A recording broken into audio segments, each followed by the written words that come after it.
Okay, this results show of the 2012 Royal Rumble is brought to you by McDavid knee braces, level 3, size large. Okay, I have to start first with the Royal match itself. They had enough room to put in Jerry the King Lawler, the Road Dogg, Hacksaw Jim Duggan, who won the very first Royal Rumble, Booker T, and Michael Cole, as well as have the returns of Alex Riley, who I haven't seen on either Raw or SmackDown, Karma. Yes, Karma was close to eliminating Cole, but then Booker T and King pulled him down. Ricardo Rodriguez, who came out to Alberto Del Rio's music and drove a pieced together car and then that was ridiculous. That was probably one of the best moments of the whole thing. So you had those 8 guys, but you get one Uso. Both Epico and Primo were in there. So was Hunico, who I'm convinced with the way those 2 guys come out, that would be how LAX would have been WWE. That would have been Homicide and Hernandez coming down on a lowrider bicycle. All in all, pretty decent. I entirely called a spot that would have the Cobra and Sacco. I didn't think they would actually do a Cobra versus Sacco sort of move, which, I'll be honest, in the world of PG wrestling, that's about as awesome as it can get. It's a guy with a sock on his hand, matching, hand to hand with the guy who's got a giant Cobra sock on his hand. Now, of course, the winner of the Royal Rumble, it came down to Jericho and Sheamus. Beautiful back and forth, and the winner, Sheamus. I was wrong on that match. A really solid match. They also threw in a couple of additional matches. Drew McIntyre took on Brodus Clay. Best thing about this, a buddy of mine hasn't been watching wrestling that much.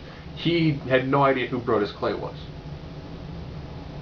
So he didn't know he was going to see a very large guy who really can't dance stripped down to a singlet and then kind of like gyrate and jiggle for a few minutes and then crush his opponent. They also did an 8-person Divas tag match, which ironically had tagging. I'm used to Divas tag matches having whoever starts in the ring, those 2 wrestle the whole time. No, they actually back and forth. So one team was the Bella Twins, Beth Phoenix and Natalya. So essentially Beth Phoenix and Natalya.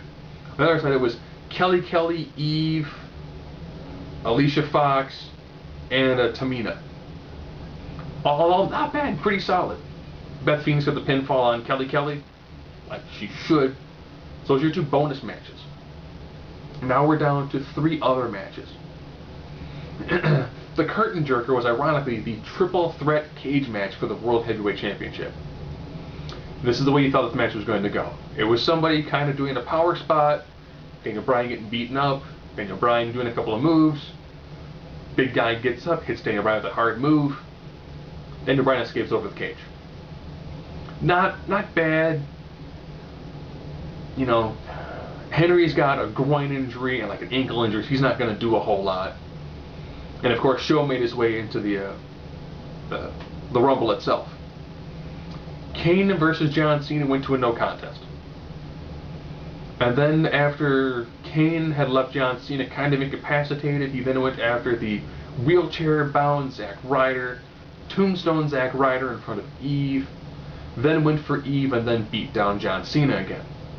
Neither one of which went to the Royal Rumble afterwards. So now comes the absolute best match of the card, the Dolph Ziggler CM Punk match. Punk had beaten Ziggler 3 times. While the new referee, because John Laurinaitis decided to be on the outside of the ring to be impartial, that referee got knocked out. So Laurinaitis was checking on the referee on the outside of the ring, and John Cena had him beat 3 times. CM Punk had him beat 3 times. Yeah, I'm used to John Cena being the person in the spot who's got all the cards set against him, so that's probably why I made that faux pas. So CM Punk then goes for another go to sleep. But he's got Ziggler on the other side. Ziggler reverses it into his jumping Fameasser. Gets a 2 count, does not win it. CM Punk defeats Dolph Ziggler, and probably the best match on that whole card. Which ironically is not saying much. You're putting it up against Triple threat in the steel cage with two guys who are kind of injured, because Show's also got an injury as well. 8 divas in the ring. Brodus Clay squashing somebody, and a match went to no contest. All in all, Rumble had some good moments to it. The Rumble itself, pretty decent. The first 15 guys really didn't seem that many big names in it. For a while it really seemed like Miz was going to take it. We were thinking it was going to come down to Miz, Show, and Jericho. All 3 guys should have been tag team partners. Show, Miz, and Jericho. Now, instead of it coming down to essentially Sheamus and Jericho, everything Jericho was going to win. Jericho hit all of his moves except the lion salt.